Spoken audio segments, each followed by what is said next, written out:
Morning, everybody. I want to talk about Ukraine again because the conflict in Ukraine has now been it's getting on for 5 weeks now, and it hasn't ended. A lot of people thought, this was just going to be a very, very quick thing and then stop. And it was completely avoidable in the first place. This didn't have to happen, but it has happened in large part because of certain politicians and certain vested interests in the West poking the bear continuously for 8 years and arming National Socialists and others in Ukraine in order to shell and cause harm to ethnic Russians in the Donbass area, in the Donetsk and Luhansk regions in the east of Ukraine.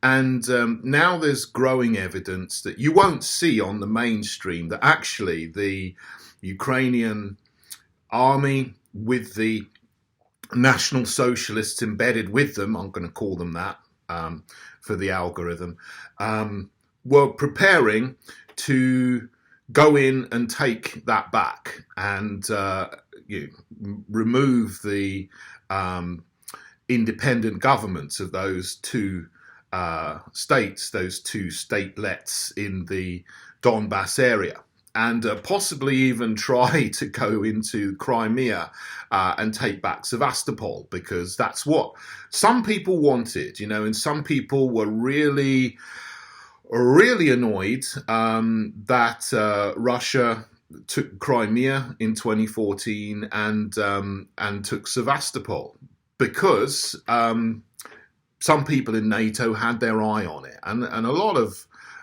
the foreign policy, unbeknown to me and most people, because we're not looking. There's so much else going on in the world. There's been Brexit, there's been COVID and lockdowns and all this kind of thing. You're not thinking about the Crimea.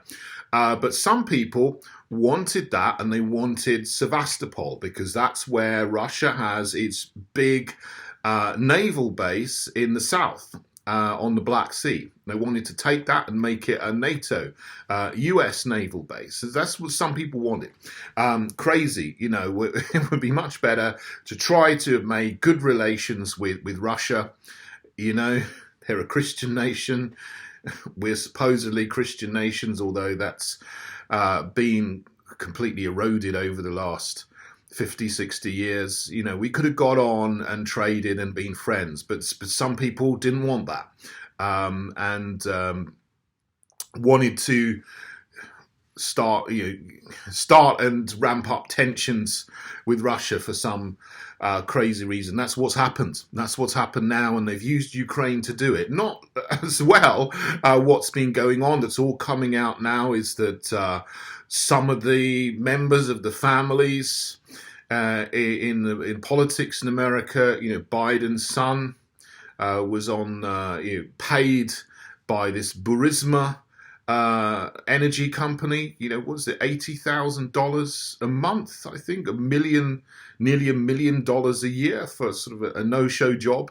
And then there's this funding of biolabs. There's members of John Kerry's family, Mitt Romney's family, and others who've got financial interests in Ukraine. And Russia, doing what it's done, whatever you think of that, has cut short their corruption in its tracks. So these families, these political families in America, are not making any money out of Ukraine anymore. That's been stopped. Good thing too, because that sort of corruption is bad wherever it happens, whether it's in Russia or Ukraine or the West. It's wrong. It shouldn't happen. And ordinary people suffer. Ordinary people who are good people who play by the rules and just want to get on with their lives, as always, are the people who suffer when these sort of dynasties, if you like, let's call them that, just play their games and try to milk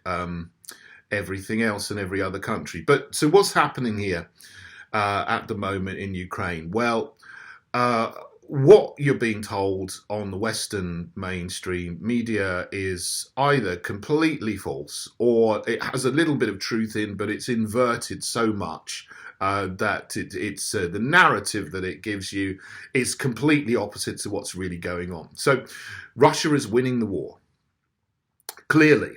Although we're being told they're not. We're being told that they got stuck in the mud and they're being pushed back, and they are losing, and they're losing soldiers, and Putin is deranged, and Putin has got cancer, and all this kind of stuff. That's absolute nonsense. What they've done is been always focused on the East, and you have 60 to 70,000 Ukrainian soldiers and National Socialists massed on the border of the Donbass because they were going to go in and take it back. And Russia has successfully taken a whole swathe of the southern part of Ukraine along the coast. So they can't get reinforcements from the coast, and has surrounded them inland, so they can't get reinforcements from the centre and the west of the country. And they pretended that they were going to attack Kiev and Kharkov and other places and tie down the defence force there, with this 40-mile-long column that was just stood outside Kiev for weeks. And so a lot of Ukrainian soldiers poured into Kiev for the Battle of Kiev to defend Kiev from all these Russians they thought were going to go and into the city and pummel it and take it. They weren't interested in doing that, but they drew in soldiers and manpower and firepower to Kiev, so they didn't reinforce the people in the east. So now the Russians have them surrounded, cut off from any reinforcements in what they call a cauldron, which is basically they're all boxed in, and they're slowly going to siege them and bit by bit neutralize the National Socialists and military that is there and take that, and then the threat to the Donbass will be gone. And that was what he said his aim was. That's what Putin said he wanted, was one of his things. And people are saying he's crazy, he doesn't know what he wants, he's not negotiating. But, if you listen to what he said, whether it's right or wrong, he very clearly laid out what he wanted, which could have avoided the war. He said he wanted Ukraine to be neutral, not to join NATO, and to change its constitution so that there wouldn't be that possibility, and that he wanted to make sure that the Russian minority that lived in the Donbass was safe and wasn't getting shelled and blitzed anymore. And if people had sat down before the end of February and tried to reason and talk about that, I think this war would have been totally avoided, but it didn't happen, and now it's too late, unfortunately. So, the people in the towns that on the way have just had a really bad, they're in a bad situation. And Mariupol was, one of those places is on the coast of the Black Sea that in the south the Russians took in order to prevent reinforcements to the troops massing on the border of the Donbass. And the National Socialists there, making their last stand, have not let the civilians leave, and they've used 100,000 civilians apparently is still there, and they're being used as human shields. And while Russia goes in and finishes off taking Mariupol completely, block by block, flat by flat, house by house, you're seeing the terrible atrocities and hardship and suffering in Mariupol. And that could have been avoided if people had just talked about things before, and if people had not been trying to stir up a war of attrition for the last 8 years, which we have to admit that some of the foolish people in the West that you don't hear about and you don't see and just carry on doing the things behind the scenes have stoked up. So that's what's happening. And over the next 2 weeks, provided no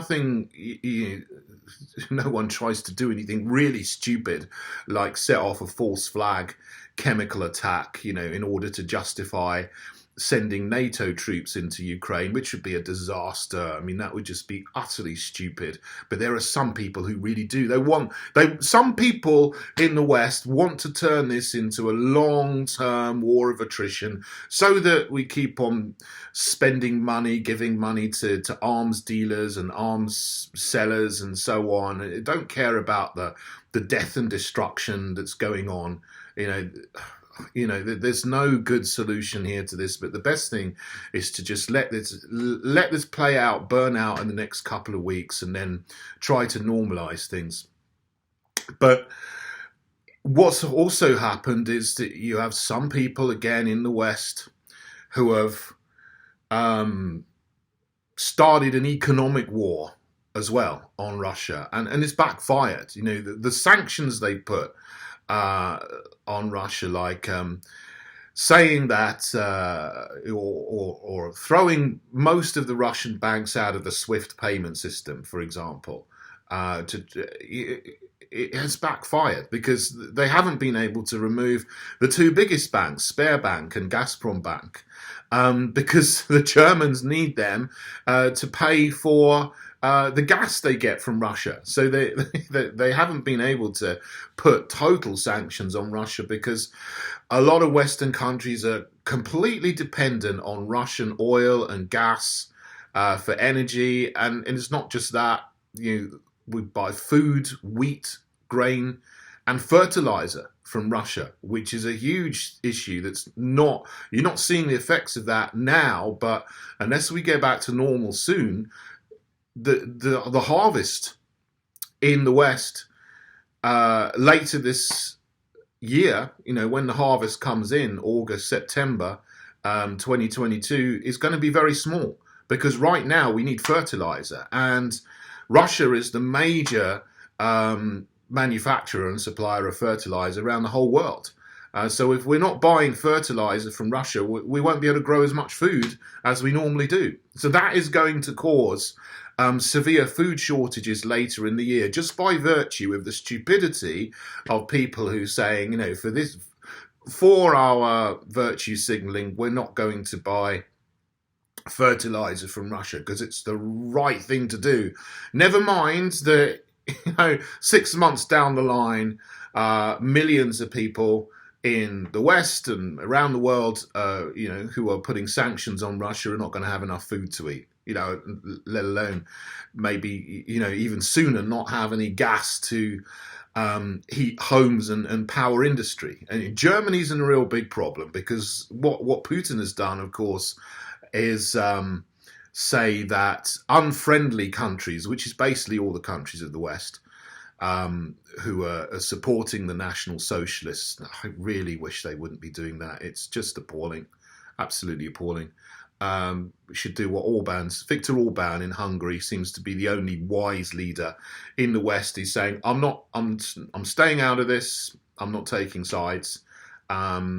Just let it finish, and then we'll get back to normal. We should all be doing that. But so what was I saying? The ruble situation. So, of course, the countries in the West who have imposed sanctions on Russia, Putin has said, you won't be able to buy anything from us unless you pay in rubles. And the G7 leaders, in their arrogance, have said, well, we're not going to pay you in rubles.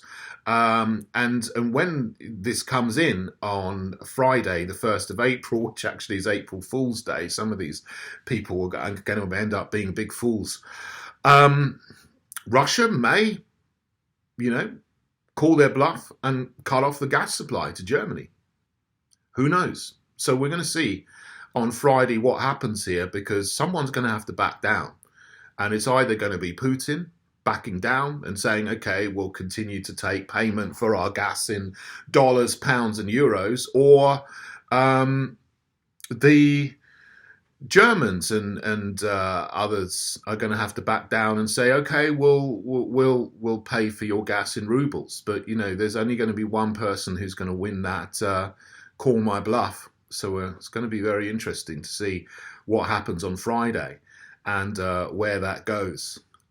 Hopefully everyone will just wise up and sit down and de-escalate and end this and get back to normal, because you got to look in the long term and got to say, well, whatever is happening now, we've got to make peace again, because that's what's best for ordinary people. I don't care about the people in the political sphere who are playing their games and making money from corruption. Ordinary Russian people, ordinary Ukrainian people, ordinary people in the West who just want to get on with our lives and get on with our business without the stupidity of the fools we have for leaders. And really, the leaders we have in the collective West are the lowest quality grade people you can ever imagine. Honestly, Trudeau, Johnson, Biden, Harris, Macron, Ardern, they're just appalling. Really, we need to do something and get some good leaders in there. Democratically, of course, at the ballot box, not saying anything else. Which is why I'm started the Heritage Party, of course. I say that every time. Here we go. This is it. Well, it's back to, yeah, there you go, Heritage Party. Where we were going to try to stand in every seat in the next election. So you got a choice for common sense, for wisdom, for good policies in our own country. For financial responsibility, to put the family at the heart of the nation, stop policies that are destroying families, stop teaching kids gender ideology and nonsense that destroys the family and the possibility of good relations later on because they're so messed up, but also good foreign policy. And I'll realise there are some bad people out there around the world.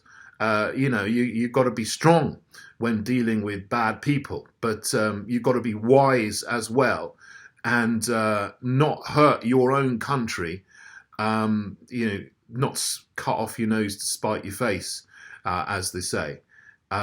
So this situation calls for wisdom rather than bellicose rhetoric, which you're getting from some quarters. So there you go. I've spoken for nearly 20 minutes. I only meant to speak for 5 minutes, but there's so much to say. As always, please do subscribe to my channel down below.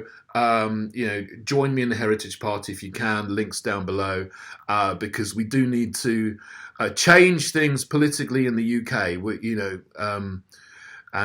If we can do that, then we have a better future for the nation and hopefully for the world as well. Okay, thank you everyone. God bless you all.